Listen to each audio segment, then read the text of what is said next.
Magandang umaga po sa ating lahat. Welcome po sa ating pagsambang online dito sa The United Methodist Church of Hillside, Montalban. Ito po ang ika-27 linggo pagkatapos po ng paggunita natin ng araw ng Pentecostes. At ngayon po ang unang linggo ng Adbyento at mamaya po ay sisindihan natin ang isang kandila o yung unang kandila po na kulay lila o purple sa English po na nagsisimbolo ng pag-asa. Halina po kayo at tayo po ay sama-samang sumamba, magpuri at magpasalamat sa ating dakilang Diyos. Makinig po tayo ng mabuting balita at sabay-sabay naman po tayong matuto at lumago sa ating pong pananampalataya sa ating Panginoong Hesukristo. Ito po ang inyong lingkod, kapatid at kaibigan, Pastor Alfred ay nagsasabing, kay Kristo ay may pag-asa, may kapayapaan at may kaligtasan. Amen.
Tawag sa pagsamba.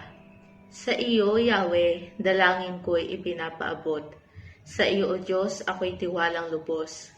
Huwag hayaang malagay ako sa kahihiyan at pagtawanan ako ng aking mga kaaway. Mga may tiwala sa iyo, huwag malagay sa kahihiyan at ang mga taksil sa iyo'y magdanas ng kasawian. Ituro mo sa akin, Yahweh, ang iyong kalooban at ang iyong landas sa akin ay ipaalam. Turuan mo ako mamuhay ayon sa katotohanan sapagkat ikaw ang Diyos ng aking kaligtasan. Sa buong maghapoy ikaw ang inaasahan. Alalahanin mo, Yahweh, ang pag-ibig mong wagas na ipinakita mo na noong panahong lumipas. Patawarin mo ako sa aking mga kasalanan, sa mga kamalian ko noong aking kabataan. Ayon sa pag-ibig mong walang katapusan, ako sana, Yahweh, ay huwag kalimutan. Si Yahweh ay mabuti at siya ay makatarungan. Itinuturo niya sa makasalanan ang tamang daan. Sa mapagkumbaba, siya ang gumagabay. Sa kanyang kalooban, kanyang inaakay. Tapat ang pag-ibig, siya ang patnubay. Sa lahat ng mga taong sumusunod sa utos at tipan, siya ang sumusubaybay.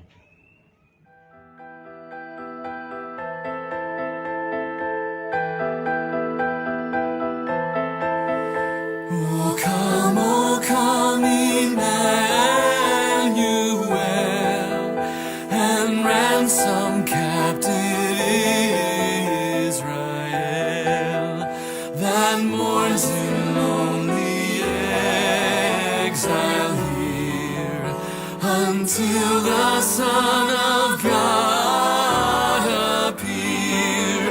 Rejoice, rejoice, Emmanuel shall come to thee, O Israel.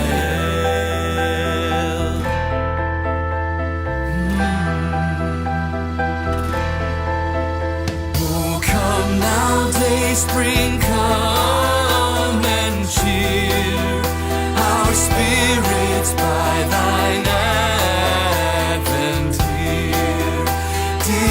disperse the gloomy clouds of night, and death's dark shadows put to flight. Rejoice, rejoice, Emmanuel shall come to thee, O Israel.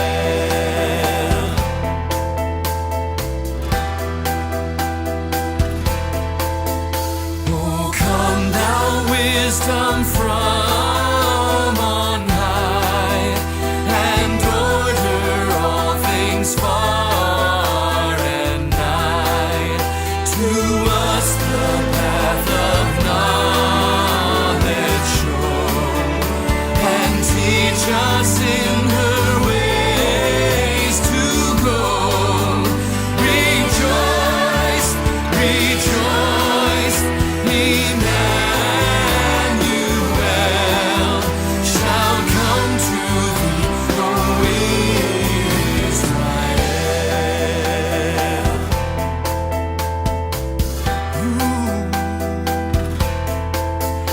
Oh, come desire our nations bind, all peoples in one heart and mind. Bid envy, strife, and quarrel cease. Fill the whole world with heaven's peace. Rejoice, rejoice, Emmanuel shall come to thee, O Israel. Rejoice, rejoice, Emmanuel shall come to thee, O Israel. Shall come to thee, O Israel. Shall come to thee, O Israel.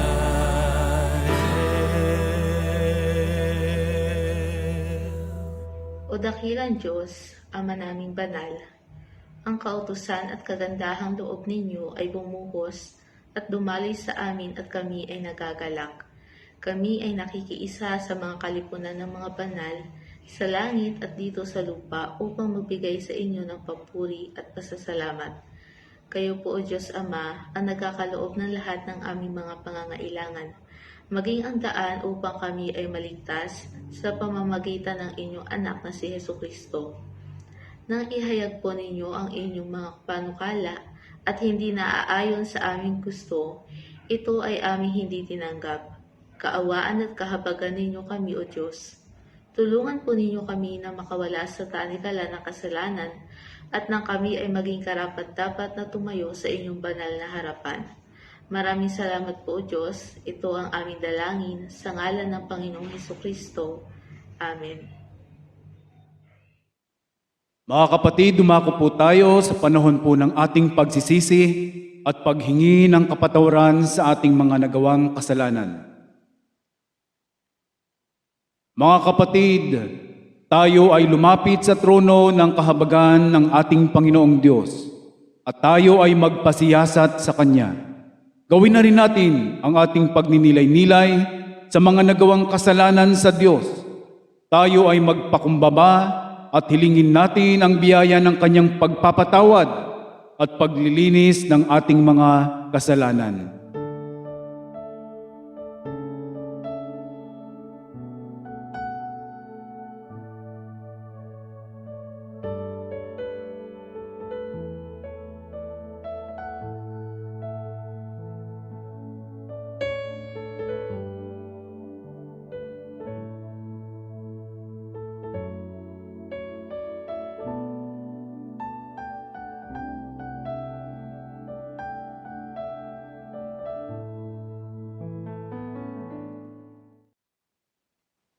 Mga kapatid, ang mabuting balita.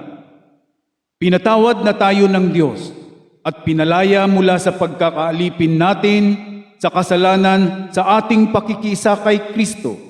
Tayo ay magsaya at magpatuloy ng pakikipagrelasyon sa Kanya at sikapin nating manatiling nananahan sa Kanya sa tulong ng banal na Espiritu. Amen.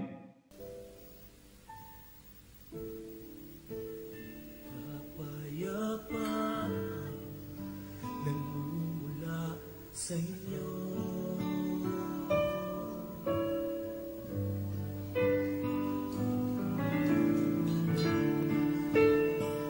Kaligaya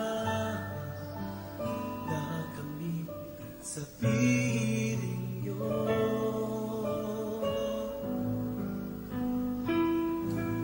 Wala nang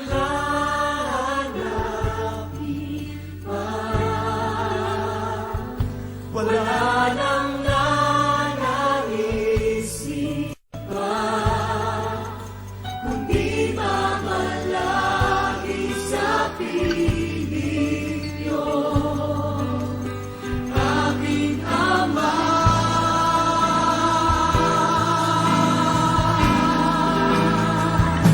Wala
Good morning po ulit sa ating lahat. Dumako po tayo sa ating pong church conference and announcement. Alright, ngayong gabi po, ngayong araw, mamayang alas 7 po ng gabi, ay ang ating pong handog liwanag. Mula po sa QC Phase Northwest District Workers po, iniimbitahan po namin kayong lahat na manood ng aming pong kantata na pinamagatan pong Handog Liwanag. At kasabay po itong ipapalabas po mamayang gabi ng live sa UMC TV. Inaanyayahan po namin kayong lahat na manood. Magkita-kita-kits po tayong lahat mamaya. At para naman po sa ating mga kabataan, at tayo po ay nag-iimbita ng mga kabataan po natin na makilahok po sa darating pong Christmas Institute, at ito po ay sa December 26 up to December 30 na po. Kahit na po ilan po tayong mga kabataan, ay maaari po tayong makibahagi dito sa gawaing ito. Malaki po ang naitutulong ng Christmas Institute na ito. Marami na pong na-produce itong mga manggagawa, maging mga clergies at mga diakonesa.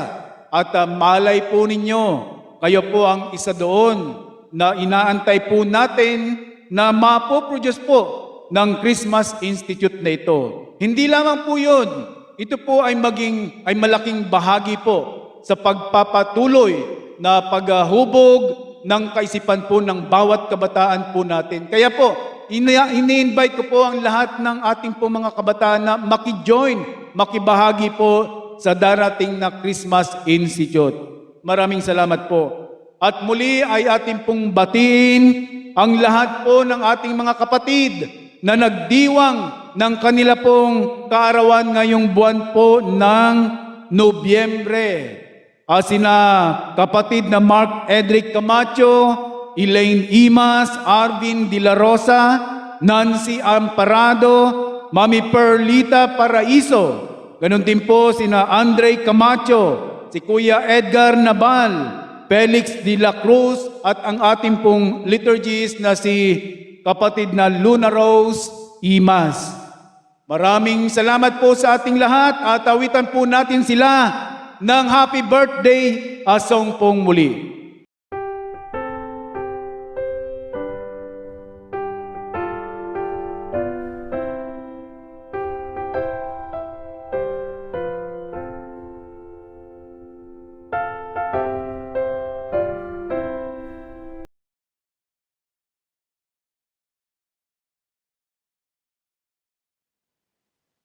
O Diyos, sinisindihan namin ang unang kandila ng Adbyento.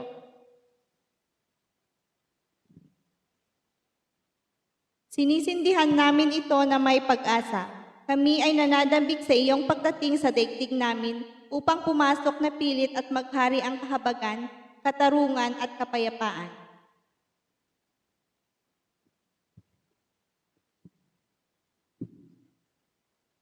Si Propeta Isaias ay muling nanangis sa Diyos na tuluyang buksan ang langit at dito'y bumaba. Tinatawagan niya ang mga mamamayan ng Diyos na gawin ang nararapat.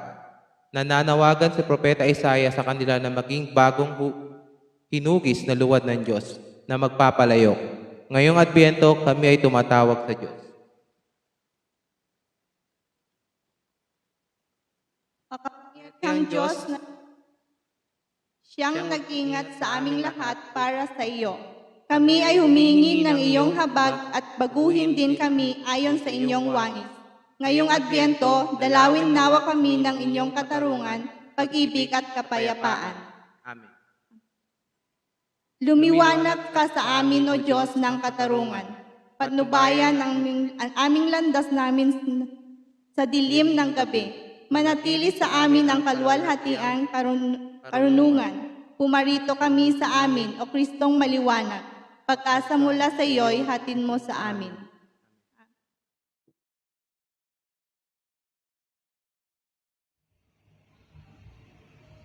Ang pagbasa ng banal na kasulatan. Ang unay matatagpuan sa Lumang Tipan, Jeremias, Kabanata 33, mga talata 14 hanggang 16. Sinabi pa ni Yahweh, dumarating na ang araw na tutuparin ko ang aking pangako sa Israel at sa Huda. At sa panahong iyon, pasisibulin ko ang matuwid na sanga ni David. Paiiralin niya ang katarungan at ang katwiran sa buong lupain. Sa mga araw ring iyon, maliligtas sa mga taga-Huda at mapayapang mamumuhay ang mga taga-Jerusalem. At sila'y tatawagin sa pangalang ito, si Yahweh ang ating katwiran. Ang ikalawa ay matatagpuan sa Bagong Tipan, Unang Tesalonica, Kabanata 3, mga talata 9 hanggang 13. Paano kaya namin mapapasalamatan ng sapat ang Diyos sa kagalakang dulot ninyo sa amin? Mataimtim namin idinadalangin araw-gabi na kayo'y muli namin makita at matulungan sa ikagaganap ng inyong pananampalataya. Loobin nawa ng ating Diyos at Ama at ng ating Panginoong Hesus na makapunta kami riyan. Palaguin nawa at pag-alabi ng Panginoon ang inyong pag-ibig sa isa't isa at sa lahat ng tao, tulad ng pag-ibig namin sa inyo. Kung ito ang mangyayari, palalakasin niya ang inyong loob. Sa gayon, kayo'y mananatiling banal at walang kapintasan sa harap ng ating Ama at hanggang sa muling pagdating ng ating Panginoong Hesus, kasama ang mga hinirang niya.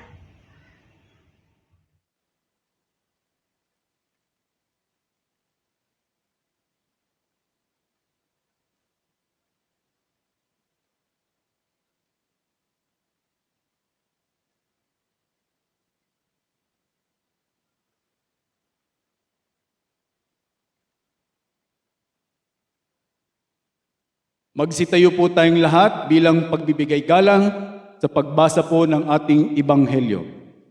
Ang ating pong Ibanghelyo ay matatagpuan sa aklat na sinulat ni San Lucas, Kabanata 21 at talata mula 25 hanggang 36. At ganito po ang sinasabi. Magkakaroon ng mga tanda sa araw, sa buwan at sa mga bituin. Sa lupa ang mga bansa ay masisindak at malilito dahil sa ugong at mga daluyong ng dagat. Ang mga tao'y hihimatayin sa takot dahil sa pag-iisip sa mga sakunang darating sa sanlibutan, sapagkat mayayanig at mawawala sa kanilang landas ang mga planeta at iba pang katulad nito na nasa kalawakan. Sa panahong iyon, ang anak ng tao'y makikita nilang dumarating na nasa alapaap, may dakilang kapangyarihan at malaking karangalan. Kapag nagsimula ng mangyari ang mga bagay na ito, magalak kayo sapagkat malapit na ang pagliligtas sa inyo. At sinabi sa kanila ni Jesus ang isang talinhaga, tingnan ninyo ang puno ng igos at ibang punong kahoy. Kapag nagdadahon na ito, alam ninyong malapit na ang tag-araw. Gayon din naman kapag nakita ninyong nangyayari na ang mga ito, malalaman ninyong malapit nang maghari ang Diyos. Tandaan ninyo, magaganap ang lahat ng ito bago mamatay ang lahat ng taong nabubuhay sa ngayon. Mawawala ang langit at ang lupa, ngunit ang mga salita ko'y hindi magkakabula. Mag-ingat kayo na huwag magumon sa katakawan at paglalasing at mabuhos ang inyong isip sa mga intindihin sa buhay na ito. Baka abutan kayo ng araw na yaon na hindi handa. Sapagkat darating iyon nang di inaasahan ng tao sa buong daigdig, kaya't maging handa kayo sa lahat ng oras. Lagi ninyong idalangin na magkaroon kayo ng lakas upang makaligtas sa lahat ng mangyayaring ito at makaharap sa anak ng tao. Mga kapatid, pinagpala po tayo sa ating pagbasa at pakikinig ng mabuting balita. Magpasalamat po tayo sa ating dakilang Diyos.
Isang mapagpala at mabiyayang araw po sa ating lahat. Tayo po ay magpuri at magpasalamat sa ating dakilang Diyos through our Lord Jesus Christ. Ngayon po ang unang linggo ng panahon ng Adbyento at ating pong sinindihan kanina ang unang kandila na kulay lila o violet na nagpapahayag po o sumisimbolo sa atin ng pag-asa. Tanungin ko lang po kayo, paano po ninyo pinaghahandaan ang inyo pong hinaharap o ang inyong future? May St. Peter na ba kayo? May car insurance ba kayo? May health card? Naguhulog po ba kayo ng inyong premium sa GSIS para po sa mga kawani ng gobyerno? At SSS naman po para sa mga empleyado ng mga private companies. Ito po ang tema ng ating pong pagbubulay-bulayan ngayong umaga. Kaya po ang mensahe po natin ay may pamagat na laging handa. Sandali po tayong manalangin. O Ama naming Diyos na makapangyarihan sa lahat, tunay po na kayo ay dakila sapagkat kayo po ay mahabagin sa amin. Kung kaya kami po ay inyong nilingap at isinugo po ninyo ang inyong bugtong na anak na si Hesukristo upang sa amin ay magligtas at kami naman po ay magkaroon ng buhay na walang hanggan na kapiling niya. Samahan nga po ninyo kami sa amin pong pagsamba sa inyo ngayong umaga. Nawa po kayo ay aming madakila, lalong higit ay maluwalhati. Buksan po ninyo ang aming puso at isipan upang aming maunawang mabuti at matanggap ang mensahe po ninyo para sa amin ngayong umaga. Sa ngalan po ng aming Panginoong Hesukristo. Amen. Sa ating pong leksyonaryo ngayon, ito po ang ay pahayag ng ating pong Panginoong Hesukristo na kapag darating na ang panahon ng pagbabalik niya, ay may mga tanda tayong makikita at mararanasan. Ang tanong po, nakahanda na ba tayo sa kanyang muling pagbabalik? Karaniwan po, pag sumasapit na ang panahon ng Adbyento, ang lahat ng mga Kristiyano ay masayang-masaya sapagkat ito ang panahon ng kapahayagan ng dakilang pag-ibig sa atin ng Diyos, na Kanya pong isinugo ang Kanyang bugtong na anak upang sa atin ay magligtas sa tiyak na kapahamakan. At sa diwang ito po, bawat Kristiyano, bata man o matanda, ay naghahanda na ng kani-kanilang mga regalo upang ipahayag ang kanilang pag-ibig sa bawat isa. Kalimitan nga po, kahit na tayo ay gipit na, ay pinagsusumikapan pa rin nating makapaghanda ng mga regalo, lalo na po sa ating mga inaanak, mga mahal sa buhay, at maging sa ating mga kaibigan. Katunayan po, dito sa atin sa Pilipinas, pagsapit pa lamang po ng buwan ng Setyembre, ay nag-uumpisa na po tayong maghanda sa pagdiriwang ng Kapaskuhan. Nakakarinig na po tayo ng mga awiting pamasko sa mga malls at sa ating mga radio at maging sa ating pong mga television. Ang diwa ng Kapaskuhan ay atin na pong nararamdaman. Maging sa simoy ng hangin, atin po itong nararamdaman. Ngunit, ano nga ba ang tunay na diwa ng Adbyento? Ang salitang Adbyento po ay nangangahulugan ng pagdating o pagdatal. Sa ating pong pananampalatayang Kristiyano ay may dalawang pinapatungkulan po ang salitang Adbyento. Ang una po ay ang pagdating ng ating tagapagligtas na si Hesukristo. Ito po ay ang pag-alaala natin at pagdiriwang natin ang kanyang kapanganakan o kanyang pagsilang. May 4 na linggo po ang paghahanda natin ng kanyang pagdating at kada linggo po ay nagsisindi tayo ng kandila. At pagdating po ng December 25 ay ito na po ang araw ng kapanganakan ng ating pong Panginoong Hesukristo. Usually po ang diwa ng panahong ito ng Adbyento ay kasiyahan. Masayang bawat Kristiyano. Tayo po ay natutuwa sapagkat dumating sa atin si Hesukristo upang tayo ay kanyang iligtas mula sa tiyak na kapahamakan dahil sa ating mga kasalanan. Pangalawa po, ang isa naman pong Adbyento na ating inaasahan o ina-anticipate ay ang muling pagbabalik ng ating Panginoong Hesus. Nakatala po sa aklat ng mga gawa ang isang pangyayari na sinulat din po ni San Lucas na atin pong mababasa sa Kabanata 1 at talata 10 hanggang 11 at ganito po ang nasasaad. Habang sila'y nakatitig sa langit at siya'y iniaakyat, may 2 lalaking nakaputi na lumitaw sa tabi nila. Sabi nila, "Kayong mga taga-Galilea, bakit kayo nakatayo rito at nakatingin sa langit? Itong si Jesus na umakyat sa langit ay magbabalik gaya ng nakita ninyong pag-akyat niya." Ito po ay nangyari may 2,000 taon na ang nakalipas. At simula po noon, lahat ng mga nananampalataya kay Kristo ay nag-aantay ng kanyang muling pagbabalik. Ayon po sa ating leksyonaryo ngayong umaga, ay binibigyan ni Kristo ang kanyang mga tagapakinig ng babala nung siya ay narito pa sa lupa, sa bansang Israel, at siya po ay nangangaral. Kahit na po ito ay nangyari sa bansang Israel at matagal na panahon na, tayo po ay naniniwala na ito rin po ay para sa ating lahat bilang mga tagasunod at nananampalataya kay Kristo. Sa isang banda po ay ikinumpara ng ating Panginoong Hesukristo sa isang talinhaga ng puno ng igos ang kanyang ipinapahayag na mangyayari sa hinaharap na may tanda o sign.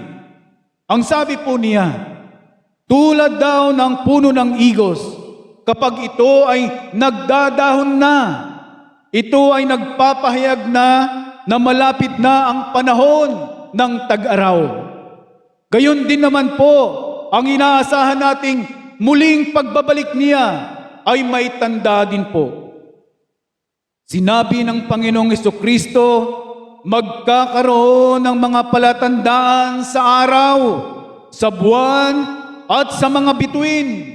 Sa lupa, ang mga bansa ay masisindak at malilito dahil sa ugong at mga daluyong ng dagat.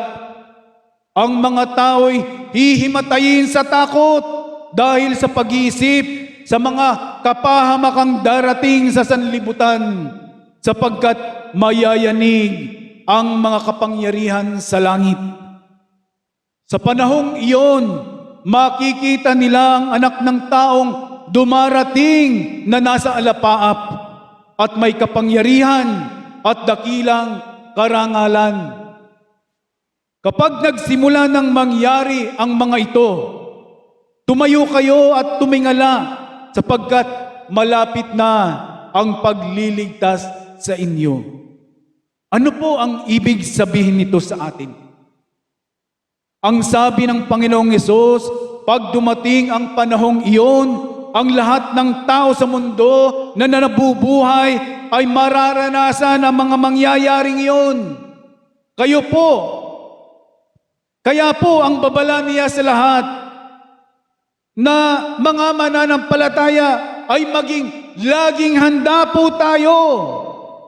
Ang sabi ni Kristo sa atin, Sa talata ika-34 hanggang ika-36 ay ganito, mag-ingat kayo, huwag kayong malulong sa labis na pagsasaya, paglalasing at mato ng inyong pag-iisip sa mga alalahanin sa buhay na ito.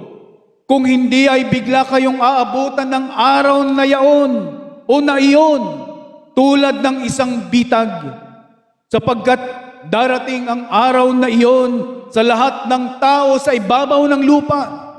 Kaya't maging handa kayo sa lahat ng oras.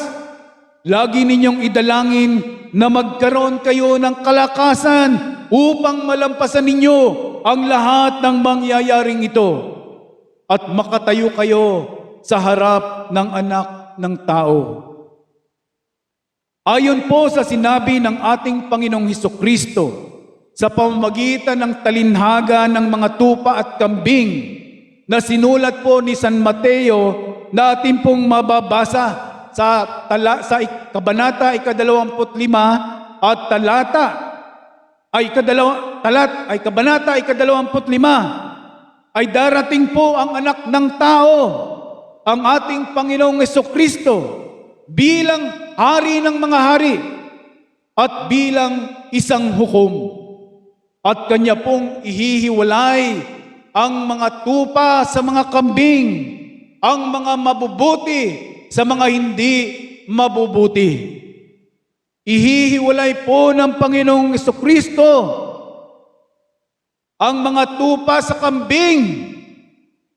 Ibig sabihin po, ihihiwalay ng Panginoong Hesus ang kanyang mga tupa, ang lahat ng mga nananampalataya at nananalig sa Kanya at nananatiling tapat sa Kanya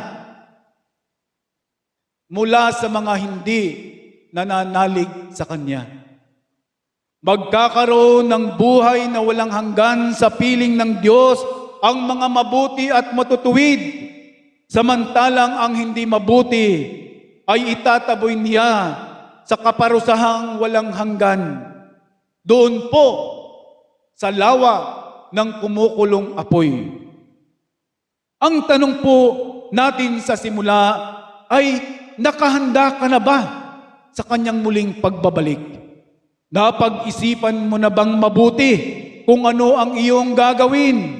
Kung sakaling dumating ngayon ang Panginoong Hesukristo, may kasiguruhan ka bang ikaw ay mapapasama sa kanyang kaharian?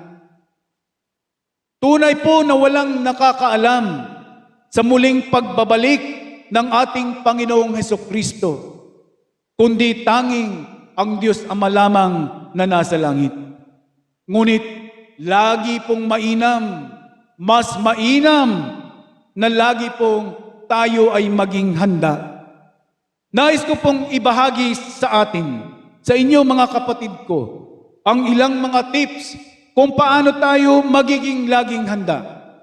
Una po, tayo ay dapat na laging nananalig at nagtitiwala sa ating Panginoong Hesukristo bilang ating Panginoon at tagapagligtas. Huwag na huwag po tayong bibitaw sa Kanya. Ang sabi niya, siya lamang ang tanging daan upang ating makamit ang buhay na walang hanggan. Ang sabi po sa sulat ni Juan, sa kanyang unang sulat, kabanata ika-5 at talata ika-12 ay ganito po ang sinasabi. Kung ang anak ng Diyos ay nasa isang tao, mayroon siyang buhay na walang hanggan. Ngunit kung wala sa kanya ang anak ng Diyos, ay wala siyang buhay na walang hanggan. Lagi tayong magbasa ng Biblia, ang nagsisilbing manual ng ating buhay, kung paano tayo mabuhay ng naayon sa kalooban ng Diyos. Maaring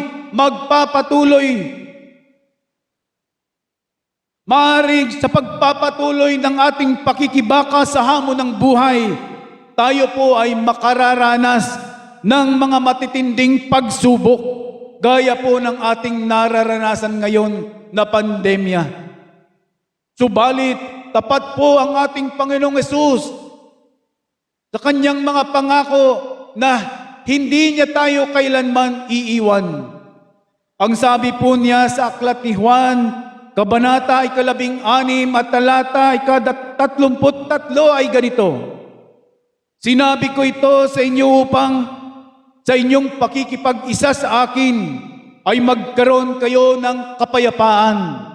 Magdaranas kayo ng kapighatian sa sanlibutan ito. Ngunit tibayan ninyo ang inyong loob na pagtagumpayan ko na ang sanlibutan. Pangalawa po, tayo po ay magmahalan sa isa't isa. Ang sabi po ni Apostol Juan sa kanyang unang sulat, Kabanata 4 at talata 20 ay ganito po. Ang nagsasabing, iniibig ko ang Diyos, subalit napuput naman sa kanyang kapatid, ay sinungaling. Kung ang kapatid na kanyang nakikita ay hindi niya magawang ibigin, paano niya maiibig ang Diyos na hindi niya nakikita? Ito ang utos na ibinigay sa atin ni Kristo.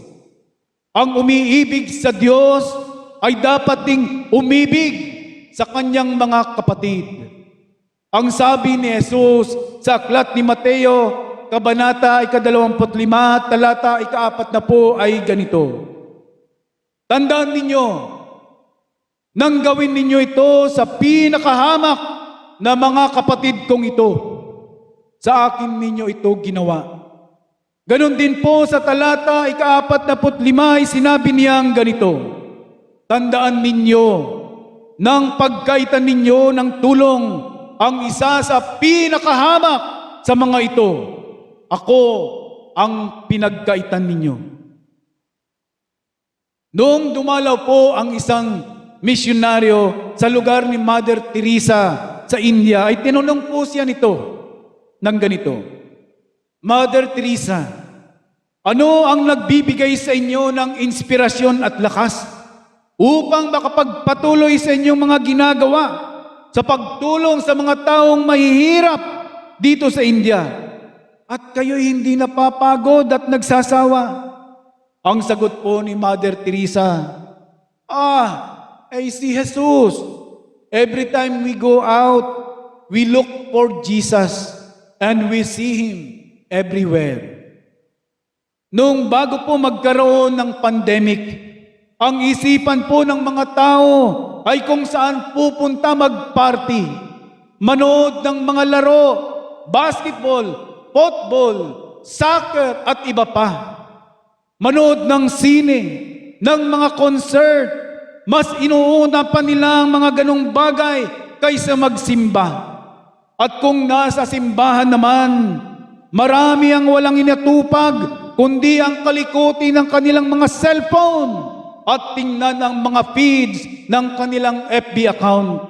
Ang iba naman ay abala sa paghahanap ng location or lugar kung saan pupunta para kumain. Ang iba ay nagagalit kung mahaba ang sermon ng pastor. Ang mas malala pa, ang iba ay hindi nakikinig sa sermon ng pastor sapagkat mas interesado pa siyang makinig sa chismis ng kanyang katabi. Dumating naman po ang pandemic, walang face-to-face, puro online ang gathering. Hindi makadalo, hindi makajoin. Ang dahilan, walang internet. Walang pambili ng data. Samantalang may pang ML naman, may pang FB, at may pang TikTok. Ang sabi ng ating Panginoong Hesus sa talata 34 ay ganito, Mag-ingat kayo na huwag kayong malulong sa labis na pagsasaya, paglalasing at mato ng inyong pag-iisip sa mga alalahanin sa buhay na ito. Kung hindi ay bigla kayong aabutan ng araw na iyon na tulad ng isang bitag. Sapagkat darating ang araw na iyon sa lahat ng tao sa ibabaw ng lupa. Pangatlo po, lagi po tayong manalangin. Sinabi ni Jesus sa talata 36, kaya't maging handa kayo sa lahat ng oras. Lagi ninyong idalangin na magkaroon kayo ng kalakasan upang malampasan ninyong lahat ng mangyayaring ito at makatayo kayo sa harap ng anak ng tao. Ayon po sa Lucas, Kabanata 22, talata 46, ay pinagsabihan po ng ating Panginoong Hesus ang kanyang mga alagad ng ganito. Bakit kayo natutulog? Tanong niya, bumangon kayo at manalangin upang hindi kayo madaig ng tukso. Kailangan nating lagi ay nakaugnay sa ating Panginoong Diyos upang hindi tayo madaig ng kapangyarihan ng sanlibutan ito. Ituon natin lagi ang ating mga puso at isipan sa ating Panginoong Diyos upang manatili tayong maging malakas laban sa puwersa ng kadiliman. Sa pagdaan po ng mga panahon, nagkaroon po ng maraming mga pananaw o perspektibo tungkol po sa kung ano ba ang mga mangyayari sa mga huling araw. May iba't ibang mga pananaw tungkol sa kaharian ni Kristo na sinasabi. May iba't ibang mga worldviews gaya ng post-millennialism, meron amillennialism, at meron din pong pre-millennialism. Ang payo ko po sa inyo lahat na mga minamahal kong kapatid kay Kristo, Huwag po nating pagtalunan kung ano ang worldview na tama at kung ano ang dapat nating sundan. Mas mainam po na ang gawin natin ay kumilos at gawin ang lahat ng ipinag-uutos ng ating Panginoong Hesukristo. Huwag po tayong mag-aksaya ng panahon sa pakikipagdebate. Ang mahalaga po, tayo ay gumagawa ng lahat ng ipinagagawa sa atin ng ating Panginoong Hesukristo. Huwag nating pag-aksayahan ng panahon kung sino ang matalino. Ang mahalaga ay kumikilos tayo ayon sa kalooban ng Diyos. Let us abandon our will in favor of God's will. Magpasakop po tayo sa Kanya at sundin ang lahat ng nais niya. Nais ko pong ibahagi sa inyo ang isang kwento para po sa aking pagtatapos. Meron pong isang kwento na nangyari po sa Vatican, Rome. Isang araw po may nagbalita sa isang debotong Kristiyano na paparating na daw po si Kristo at ito ay kanyang pinarating sa isang pari. Ang pari naman po ay agad naniwala. Kumukilala niyang deboto ang parishioner na ito na nagsabi sa kanya ay tiwala po siyang ito ay totoo at kanya pong dali-daling ibinalita naman sa iba pa. Siya po ay nagmamadaling tumungo sa opisina po ng obispo. At ganun din po ang nangyari. Como pari po ang nagbalita, agad si obispo ay naniwala. Ito naman pong si obispo ay agad na nagmadaling umalis at tumungo naman po sa opisina ng arsobispo. At como obispo ang nagsabi sa kanya, nagbalita, siya rin po ay naniwala. Si arsobispo ay nagmamadaling tumungo sa opisina ng kardinal. Ganon din po, kung arsobispo ang nagbalita, agad naniwala si kardinal. At si kardinal ay nagmamadali na tumungo sa opisina ng papa. Pagdating po sa opisina ng papa, agad niyang ibinalita ang sabi niya, paparating na si Kristo. Hindi po nakitaan ng anumang reaksyon ang papa. Inulit po ng kardinal ang kanyang sinabi. Papa, paparating na po si Kristo. Ngunit parang wala pa rin po siyang narinig. Ang ginawa po ng Papa, siya po ay naupo sa kanyang mesa, sa harap ng kanyang mesa, at kinuha ang kanyang lumang makinilya at nagsimula po siyang mag-type ng kanya pong ginagawa. Pangatlo po, inulit ng kardinal ang kanyang balita sa Papa. At sinabi niya, "Mahal na Papa, parating na po si Kristo." Sumagot ang Papa, "Hindi mo ba nakikita na busy ako, may ginagawa ako?" Ang point po ng story ay ganito. We must be actively waiting for the Lord Jesus to come. Huwag po tayong mag-antay sa Kanya nang walang ginagawa. Let us actively wait for Him sa pamagitan po ng pananatiling nagtitiwala at nananalig sa ating Panginoong Jesucristo. Magmahalan po tayo sa isa't isa at lagi po tayong manalangin sa Diyos. Ibahagi po natin sa ating kapwa, sa ating mga mahal sa buhay, sa ating mga kaibigan, ang pag-asang meron po tayo kay Jesus. Let that candle of hope so shine in the world and let everyone know about Jesus. Maraming salamat po. Sa Diyos po ang papuri. Sa ngalan ng Ama, ng Anak, at ng Santong Espiritu. Amen.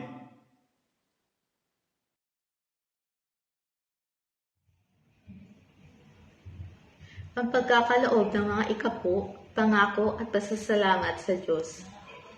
Dalhin ninyo ng buong buo ang inyong mga ikasampung bahagi sa tahanan ng Diyos upang matugunan ang pangangailangan sa aking tahanan. Subukin ninyo ako sa bagay na ito kung hindi ko buksan ang mga bintana ng langit at ibuhos sa inyo ang masaganang pagpapala. Hindi ko rin hahayaang salantain ng mga balang ang inyong mga pananim at mamumunga na ng sagana ang inyong mga ubasan. Dahil dito'y sasabihin ng lahat ng bansa na kayo'y mapalad sapagkat napakainang manirahan sa inyong lupain. Sabi ni Yahweh na makapangyarihan sa lahat. Malakyas, Kabanata 3, mga talata 10 hanggang 12.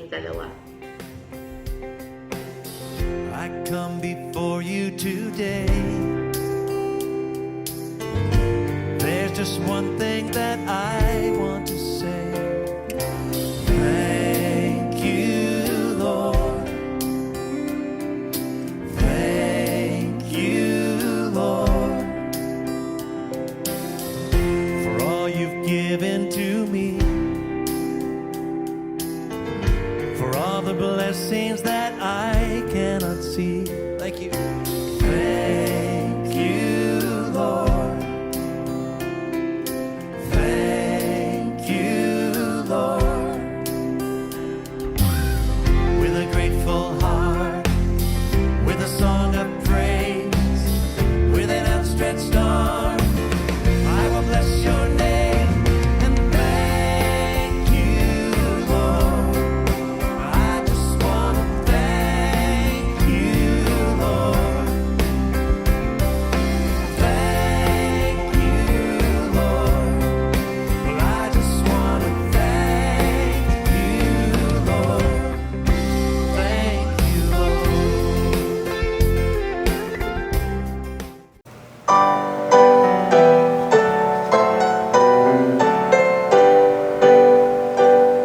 Bless God forever, blessings flow. Praise Him in creatures here below. Praise Him above heaven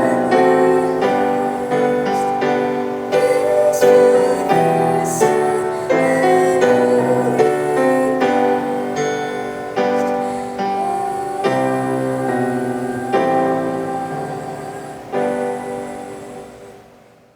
O dakilang Diyos na makapangyarihan sa lahat, sa paglipas ng panahon ay ipinapaalala po ninyo sa amin na kapi ay tinawag po ninyo upang makibaka sa hamon ng buhay at upang maging matatag sa pakikipagdigma sa kaaway, hindi sa bawat isa, kundi sa mga pinuno, sa mga may kapangyarihan at tagapamahala ng kadilimang umiiral sa sanlibutan.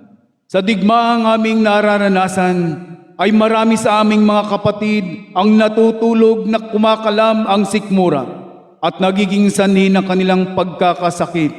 Samantalang marami naman ang nagpapakasasa sa luho nila. Marami ang nakukulong dahil sa krimen ng pagiging mahirap, samantalang ang iba naman ay hindi makatulog kung papaano dumami ang kanilang kayamanan. Sa amin pong paghahandog na ito ng aming mga kaloob sa inyo, nawa po ay ipaalala ninyo sa amin kung kanino po kami kakampi. Sa ngalan ng aming mapagmalasakit, maawain at mapagmahal na Panginoong Hesukristo. Amen.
When these signs begin to happen, stand erect and raise your heads. Luke chapter 21 verse 28. We shudder at signs we see. Anxieties bombard us. Our hearts are afraid. Lord, let us be vigilant. Hold our heads high. Make us an Advent people with hope as our stronghold. O Lord Jesus, you once came into the world with all its sorrows. Keep us awake and alert to your presence in the midst of our struggles now. Tell us again that your love will triumph. Yes, kami po ay nagpupuri at nagpapasalamat dakilang Diyos, sapagkat kayo po ang aming pong Diyos na matibay na tanggulan, ang aming muog, our very present help in times of trouble. Kaya naman po, O Diyos, kami po ay sumasandig sa inyo. Kami po ay patuloy na nagtitiwala sa inyo, patuloy na nananalig. Kayo po ang aming kalakasan. Kayo po ang nagkakaloob ng lahat ng aming kailangan. Kayo po ang nagbibigay sa amin ng aming karunungan. Sa inyo po nagmumula ang kapayapaang nais naming makamtan na hindi kailanman namin makukuha sa mundong ito. Salamat po, O Diyos, sa muling pagkakataon na kami ay makadaupang palad po ninyo, na kayo po ay aming makaniig, makaisa sa pagsambang ito. Salamat po sa kalakasang aming pong naranasan, maging sa kapayapaan na aming pong nakamtan. O Diyos, patuloy po ninyo kaming gabayan, patuloy po ninyo kaming pangunahan sa lahat ng aming gagawin, nang hindi po kami matinag kahit na ano pong mangyari sa amin. Dakilang Diyos, salamat po sa pag-asa namin sa aming Panginoong Jesucristo na amin pong pinanghahawakan at patuloy pong panghahawakan hanggang sa huling sandali ng aming buhay. Lord, nawa po sa pagdating ng aming Panginoong Jesucristo, kami ay madatnan niyang active and busy sa lahat ng mga gawaing ipinag-uutos po niya sa amin. Ang kami ay magmalasakit sa aming kapwa, ibigin namin sila, gaya ng aming pagmamahal sa aming sarili. Salamat po, O Diyos, sa katuruang ito na nagbibigay po sa amin ng pag-asa at nagkakalob sa amin ng katiyakang kami ay makakapiling nyo ng habang buhay, magpasawalang hanggan sa kahariang ipinangako po ninyo sa aming Panginoong Jesucristo. Salamat po, O Diyos. Salamat po.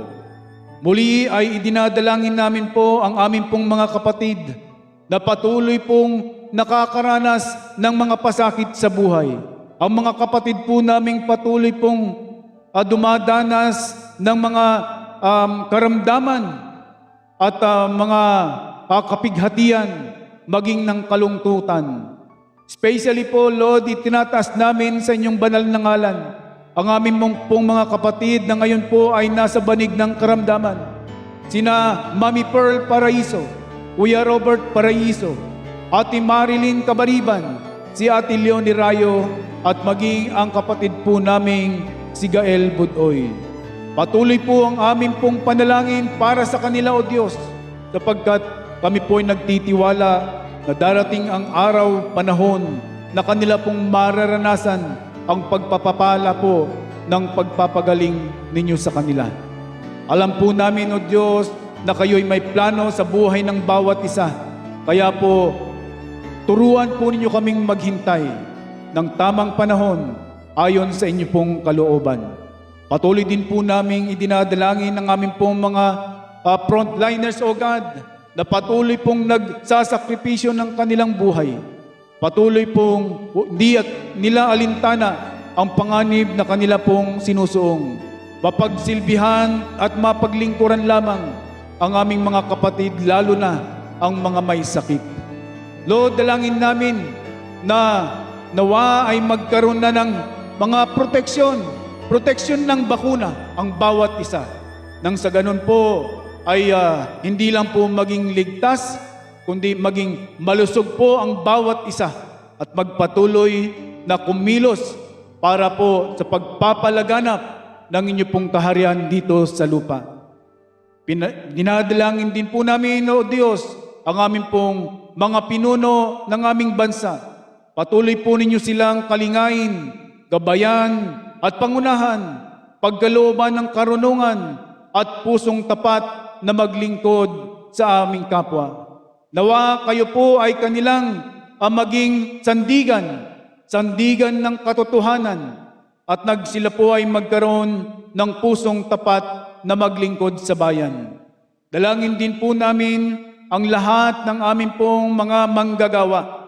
Una po ang amin pong mga mahal na bishop, sina Bishop Seri Francisco, Bishop Rodolfo Juan at Bishop Victorio, maging ang amin pong mga district superintendents, sina DS Gilbert Sidilio at DS Orly Biron. At sa lahat po ng aking kapwa manggagawa, mga diakonesa at mga pastor, nawa po kayo lagi ang makita sa buhay ng bawat isa. Kayo po ang laging maging inspirasyon at motibasyon ng aming pong pagkilos, ng aming pong paglilingkod sa aming kapwa.